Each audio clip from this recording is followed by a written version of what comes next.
નમસ્કાર મિત્રો, મારી યુટ્યુબ ચેનલ સંજય પટેલમાં આપનું હાર્દિક સ્વાગત છે।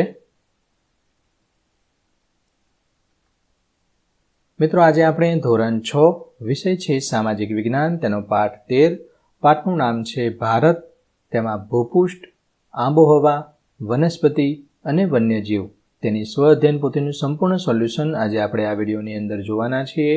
પરંતુ તે પહેલાં જે મિત્રો અમારી ચેનલમાં નવા છે, જેમણે હજુ સુધી અમારી ચેનલને સબસ્ક્રાઇબ નથી કરી, તે અમારી ચેનલને જરૂર સબસ્ક્રાઇબ કરે, વિડીયો લાઇક કરે, શેર કરે અને બેલ નોટિફિકેશન આઇકોન ઓન કરે, જેથી અમારા દરેક નવા વિડીયોની નોટિફિકેશન તમારા મોબાઈલની સ્ક્રીન પર મળી શકે। મિત્રો, આ દરેક વિડીયોનું PDF સ્વરૂપે સોલ્યુશન મેળવવા માટે તમારા મોબાઈલના પ્લે સ્ટોરમાં વિશ્વગુરુ સર્ચ કરી એપ્લિકેશન ઇન્સ્ટોલ કરી શકશો। તદ્દન ફ્રી એપ્લિકેશન છે, કોઈપણ પ્રકારનો ચાર્જ તમારે એપ્લિકેશન વાપરવાનો આપવાનો નથી। શરૂઆતની સ્ક્રીન આવી જોવા મળશે, તેમાં સ્વ અધ્યયન પોથી પર ક્લિક કરી ધોરણ પસંદ કરી વિષય સામાજિક વિજ્ઞાન પર ક્લિક કરતા વિડીયોના ઓપ્શન પરથી તમે વિડીયો જોઈ શકશો, પીડીએફના ઓપ્શન પરથી તમે PDF જોઈ શકશો અને MCQના ઓપ્શન પરથી તમે તમારા જ્ઞાનની ચકાસણી ચેપ્ટર વાઇઝ કરી શકશો। ખૂબ જ સારી એપ છે, એકવાર જરૂર ડાઉનલોડ કરીને જોજો। ચાલો સ્વ અધ્યયન પોથીનું સોલ્યુશન શરૂ કરીએ। તેમાંનો પ્રશ્ન પહેલો છે, સાચા વિકલ્પનો ક્રમ તમારે બાજુના ચોરસ ખાનામાં લખવાનો છે। પહેલું છે, ભારતની ઉત્તરે કયો પર્વત મહદઅંશે સીમા રક્ષકનું કાર્ય કરે છે? Option D, Himalaya. બીજું, હિમાલયના ઉત્તર ભાગની પર્વતમાળા કયા નામે ઓળખાય છે? Option C, Mahahimalaya. ત્રીજું છે, ઉત્તરના મેદાનોની દક્ષિણે ઊંધા ત્રિકોણાકારે કયો ઉચ્ચ પ્રદેશ આવેલો છે? ઓપ્શન એ, દખ્ખણનો ઉચ્ચ પ્રદેશ। ચોથાની અંદર ઓપ્શન એ વિધાન 1 જે સાચું છે। પાંચમું છે, મહોગની, રોઝવુડ અને નેતર કયા પ્રકારના જંગલોના વૃક્ષો છે? ઓપ્શન સી, ઉષ્ણકટિબંધીય વરસાદી જંગલો। છઠ્ઠું, પશ્ચિમ બંગાળ, ગુજરાત તથા અંદમાન નિકોબાર ટાપુઓમાં કયા પ્રકારના જંગલો જોવા મળે છે? ઓપ્શન સી, ભરતીના, જેને મેંગ્રુવ તરીકે ઓળખવામાં આવે છે। સાતમું છે, તેમાં આવશે ઓપ્શન ડી, ઉપરોક્ત તમામ। બધા જવાબ સાચા છે। આઠમું છે, કયા રાજ્યોના સમુદ્ર કિનારે સમુદ્રના કાચબા ઈંડા મૂકવા આવે છે? ઓપ્શન સી, ગુજરાત, ઓડિશા વગેરે। નવમું છે, ભારતમાં કયા પ્રકારના જંગલોના વૃક્ષો પાનખર ઋતુ દરમિયાન પોતાના પાંદડા ખેરવી નાખે છે? ઓપ્શન એ, મોસમી। પ્રશ્ન 2, ખાલી જગ્યા પૂરો। તેમાં પહેલી ખાલી જગ્યા છે, ભરતીના જંગલો સમુદ્રની ભરતીના ખારા પાણીમાં વિકસે છે। બીજી ખાલી જગ્યા, ગંગા નદીના મુખ ત્રિકોણ પ્રદેશમાં સુંદરી નામના વૃક્ષો થાય છે। ત્રીજી ખાલી જગ્યા, ઉષ્ણકટિબંધીય વરસાદી જંગલોના વૃક્ષો ગાઢ અને ઘટાદાર હોય છે। ચોથું, કેરળ અને કર્ણાટક રાજ્યના જંગલો જે હાથીઓ માટે જાણીતા છે। પાંચમી ખાલી જગ્યા, 70 સેમી કરતાં ઓછા વરસાદવાળા વિસ્તારમાં સૂકા અને ઝાંખરાવાળા પ્રકારના જંગલો જોવા મળે છે। છઠ્ઠી ખાલી જગ્યા, વરસાદમાં વનસ્પતિની વિવિધતાના સર્જન માટેનો મુખ્ય આધાર વરસાદ પર રહેલો છે। ભારતમાં વનસ્પતિની વિવિધતાના સર્જન માટેનો મુખ્ય આધાર વરસાદ છે। સાતમું, ભારતમાં ચોમાસાની ઋતુમાં દક્ષિણ પશ્ચિમ આ દિશામાંથી ભેજવાળા પવનો આવે છે।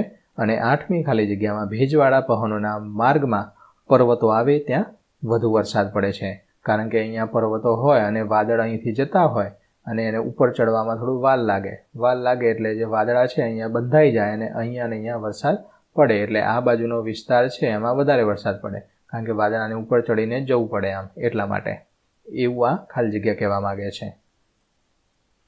ખરા ખોટા કરવાના છે। પહેલું, ભારતમાં ઓક્ટોબર-નવેમ્બર માસ દરમિયાન શરદ ઋતુ અનુભવાય, સાચું। જમીનને આધારે જ વનસ્પતિના પ્રકાર પાડવામાં આવે છે, ખોટું। ત્રીજું, રાષ્ટ્રીય ઉદ્યાનમાં પાલતુ પશુઓને મંજૂરી બાદ ચરાવવાની છૂટ હોય છે, ખોટું। ચોથું, ભારતમાં ઉનાળાની ઋતુમાં બપોરે ફૂંકાતા ગરમ પવનોને લૂ કહે છે, સાચું। પાંચમું, વાતાવરણમાં થતા રોજિંદા ફેરફારને આબોહવા કહે છે, ખોટું છે। અને છઠ્ઠું, ભારતમાં સાપની મોટા ભાગની પ્રજાતિઓ બિનઝેરી છે, સાચું। આમ તો ગુજરાતમાં 4 જ જાત છે એ ઝેરી છે, બાકી બધા સાપ છે બિનઝેરી છે। બાકી સાપ કરડ્યો હોય તો પણ ખબર ના પડતી હોય તો ઝડપથી દવાખાને પહોંચવું પડે, બાકી બીજું કોઈ દુવા કરો તો ચાલે, પણ પહેલાં દવા કરવાની, ત્યારબાદ દુવા કરવાની। પ્રશ્ન 4, ખોટો શબ્દ છે કે વિધાન ફરીથી લખવાનું છે, જેમાં ઉનાળો ખોટું છે, હવે બાકીનું જે આ વધ્યું છે શિયાળાની ઋતુ દરમિયાન દિવસો ટૂંકા હોય છે. આટલી વસ્તુ છે એ નીચે અહીંયા જગ્યા આપી છે એમાં લખી દેવાની છે સારા અક્ષરે. બીજું છે બીજાની અંદર મધ્ય હિમાલય ચેકી દેવાનું છે. બાકી જે આ વધ્યું છે તે તમારે નીચે સારા અક્ષરે અહીંયા લખી દેવાનું છે. ત્રીજાની અંદર પતકાઈ ચેકી દેવાનું છે. ચોથાની અંદર અરબ સાગર ચેકી દેવાનું છે. પાંચમામાં દક્ષિણ ચેકી દેવાનું છે. બાકી જે વધ્યું સારા અક્ષરે અહીંયા જગ્યા આપી એમાં લખી દેવાનું છે. પ્રશ્ન 5, 2, 3 વાક્યમાં જવાબ આપો. પહેલો પ્રશ્ન, રાષ્ટ્રીય ઉદ્યાનની રચના કોના દ્વારા થાય છે? તો રાષ્ટ્રીય ઉદ્યાનની રચના સરકાર દ્વારા કાયદાકીય જોગવાઈ હેઠળ કરવામાં આવે છે. વન્યજીવો અને વનસ્પતિના સંરક્ષણ માટે આવા વિસ્તારો જાહેર કરવામાં આવે છે. બીજો પ્રશ્ન, મેંગ્રુવ જંગલો કેવા પાણીમાં વિકસે છે અને તેમાં કયા વૃક્ષો જોવા મળે છે? તો મેંગ્રુવ જંગલો સમુદ્રની ભરતીના ખારા પાણીમાં વિકસે છે. તેમાં સુંદરી અને ચેર જેવા વૃક્ષો જોવા મળે છે. ત્રીજો પ્રશ્ન, ઉષ્ણકટિબંધીય પાનખર જંગલોને કયા નામે ઓળખવામાં આવે છે? તો ઉષ્ણકટિબંધીય પાનખર જંગલોને ખરાઉ મોસમી જંગલો તરીકે પણ ઓળખવામાં આવે છે, કારણ કે તેમાં પાનખર ઋતુમાં વૃક્ષો પાંદડા ખેરવી નાખે છે. ચોથું છે, સુંદરવન નામનો વિશાળ મુક્ત ત્રિકોણ પ્રદેશ કઈ નદીઓએ બનાવ્યો છે? તો સુંદરવન નામનો વિશાળ મુક્ત ત્રિકોણ પ્રદેશ ગંગા અને બ્રહ્મપુત્ર નદીઓએ બનાવ્યો છે. પ્રશ્ન 6, પારિભાષિક શબ્દો. પહેલું, અભયારણ્ય. તો વન્ય પ્રાણીઓ અને પક્ષીઓના સંરક્ષણ માટે અને તેમના સંવર્ધન માટે કાયદાકીય રીતે જાહેર કરાયેલો વિસ્તાર તેને અભયારણ્ય કહેવાય છે. બીજું છે જૈવ આરક્ષિત ક્ષેત્ર. તો વનસ્પતિ, વન્યજીવો અને સમગ્ર પ્રાકૃતિક પર્યાવરણના સંરક્ષણ માટે વિશાળ વિસ્તારને જૈવ આરક્ષણ ક્ષેત્ર તરીકે જાહેર કરવામાં આવે છે. અને ત્રીજું છે પર્વતીય જંગલો. તેમાં પર્વતીય વિસ્તારમાં જોવા મળતા જંગલોને પર્વતીય જંગલો કહે છે. અહીં મોટાભાગે ચીડ, દેવદાર અને પાઇન જેવા વૃક્ષો જોવા મળે છે. મિત્રો, આ વિડીયો તમને કેવો લાગ્યો કોમેન્ટમાં જરૂર જણાવજો. વિડીયો લાઇક કરો અને મિત્રોને શેર કરો. દરેક વિડીયોનું PDF સ્વરૂપે સોલ્યુશન મેળવવા વિશ્વગુરુ એપ ઇન્સ્ટોલ કરો. 7મો પ્રશ્ન, પ્રશ્નના જવાબ આપો. તેમાં પહેલો પ્રશ્ન, હિમાલયની પર્વતમાળાઓ કયા કયા નામે ઓળખાય છે? તો 3 નામ છે એના. મહાહિમાલય, જેને હિમાદ્રી કહે છે, મધ્ય હિમાલય, જે હિમાચલ, અને શિવાલિક, જે લઘુ હિમાલય. ત્રીજો પ્રશ્ન, ભારત દેશના જંગલોમાં કયા કયા વન્યજીવો વસે છે? તો ભારત દેશના જંગલોમાં વાઘ, સિંહ, હાથી, ગેંડા, જંગલી બકરી, ઘુડખર વગેરે વન્યજીવો વસે છે. આ ઉપરાંત અનેક જાતના પક્ષીઓ, સાપ અને અન્ય પ્રાણીઓ પણ જોવા મળે છે. પ્રશ્ન 3, પ્રવાસી પક્ષીઓને બીજા કયા નામે ઓળખવામાં આવે છે અને તે ક્યાં જોવા મળે છે? તો પ્રવાસી પક્ષીઓને યાયાવર પક્ષીઓ પણ કહે છે.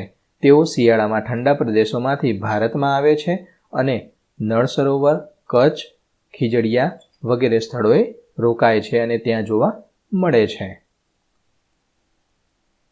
પ્રશ્ન 4, પશ્ચિમ ઘાટ અને પૂર્વ ઘાટ કઈ રીતે બનેલા છે? તો પશ્ચિમ ઘાટ સળંગ એક સરખી કડીમાં બનેલા છે, જ્યારે પૂર્વ ભાગ તૂટક પર્વતીય સ્વરૂપે બનેલા છે. 5મો પ્રશ્ન, ભારતમાં આવેલા ટાપુ સમૂહો કેટલા છે? કયા કયા? 2 છે, અંદમાન નિકોબાર ટાપુ સમૂહ અને લક્ષદ્વીપ ટાપુ સમૂહ. પ્રશ્ન 8, ટૂંક નોંધ લખો. પહેલું, ચોમાસું. તો ભારતમાં ચોમાસાની ઋતુ જૂનથી સપ્ટેમ્બર માસ સુધી હોય છે.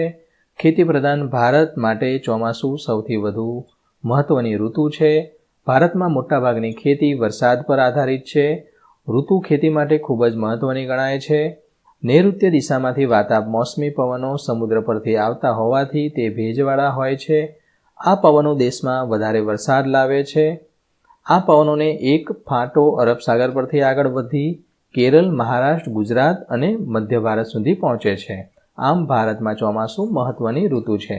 ટૂંકમાં ભારતની અંદર સૌપ્રથમ વરસાદ કેરળમાં પડે, ત્યારબાદ આપણે ગુજરાતમાં, મહારાષ્ટ્રમાં ને એમાં આવે. ઓકે, નીચેથી જે વાદળ આવે ને એ કેરળમાં વરસાદ આપતા આવે. બીજું, જંગલોનું મહત્વ. તો જંગલની મુખ્ય પેદાશ લાકડું છે અને જંગલોમાંથી સાગ, સાલ, વાંસ, સીસમ જેવા મજબૂત અને ટકાઉ ઇમારતી લાકડું મળે છે. બાવળ અને ખેર જેવા વૃક્ષોનું લાકડું બળતણ તરીકે વપરાય છે. જંગલોની વિવિધ પ્રકારની વનસ્પતિ ઔષધિ તરીકે વપરાય છે. જંગલો લાખ આવ્યો, આ લાખ રૂપિયા નહીં, ઓલું લાખ ચીપકાવાવાળું. નહીં તો આ લાખ મળતા હોત ને લાખ રૂપિયા તો બધા ઝાડવા આવે, જંગલ કરી દીધું હોત.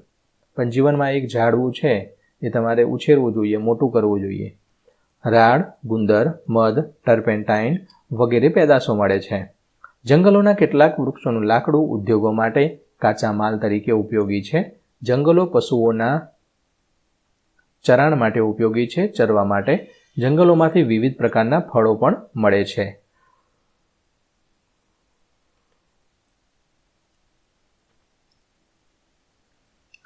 પ્રશ્ન 3, વન્યજીવ. તો ભારતના જંગલોમાં વિવિધ જાતના વન્યજીવો વસે છે. મુખ્યત્વે સસ્તન વર્ગના પ્રાણીઓ, પક્ષીઓ, જળચરો, ઉભયજીવીઓ, કીટકો, સરીસૃપો, કીડાઓ વગેરે. આપણું રાષ્ટ્રીય પ્રાણી વાઘ મધ્યપ્રદેશ અને પશ્ચિમ બંગાળમાં જોવા મળે છે. હિમાલય અને નીલગિરી પર્વતોમાં જંગલી બકરીઓ, અસમના જંગલોમાં હાથી અને એકશીંગી ભારતીય ગેંડો, કેરળ અને કર્ણાટકના જંગલોમાં હાથી અને ગુજરાતના ગીરના જંગલોમાં એશિયાટિક લાયન એટલે કે એશિયાઈ સિંહ જોવા મળે છે. આખા એશિયા ખંડની અંદર ઘણા બધા દેશ આવેલા છે. એમાં જે ગુજરાતનું જે ગીર સાસણ ગીર કહે છે એમાં એશિયાટિક લાયન એ ફક્ત એક જ જગ્યાએ જોવા મળે છે. ગર્વની વાત કહેવાય ગુજરાત માટે. તો ગુજરાતમાં ઘુડખર પ્રાણી કચ્છ, સુરેન્દ્રનગર અને પાટણના સૂકા ક્ષેત્રોમાં જોવા મળે છે. નીચે આપેલા ભારતના રેખાંકિત નકશામાં વિગતો છે યોગ્ય સંજ્ઞા વડે દર્શાવવાની છે. તો અહીંયા હિમાલય છે, અહીંયા ભારતીય મહામરુસ્થળ આવેલું છે, આ છે તે અરબ સાગર, આ પશ્ચિમ કિનારાનું મેદાન, લક્ષદ્વીપ ટાપુઓ આરે આવેલા છે, અંદમાન નિકોબારના ટાપુઓ આ આવેલા છે, આ બંગાળનો ઉપસાગર અહીંયા લખવાનું છે, અહીંયા પૂર્વ કિનારાનું મેદાન આવેલું છે અને અહીંયા છેલ્લે આ હિન્દ મહાસાગર છે, આ હિન્દ મહાસાગર, આ બાજુનો અરબ સાગર. તો મિત્રો આશા રાખું કે આ વિડીયો છે તેનું સોલ્યુશન તમને સારી રીતે સમજાઈ ગયું હશે. દરેક વિડીયોનું PDF સ્વરૂપે સોલ્યુશન મેળવવા વિશ્વગુરુ એપ ઇન્સ્ટોલ કરો, તદ્દન ફ્રી છે. કોઈપણ પ્રકારનો ચાર્જ તમારી પાસેથી લેવામાં આવતો નથી. ફરી મળીશું આગળના વિડીયોમાં, ત્યાં સુધી આવજો.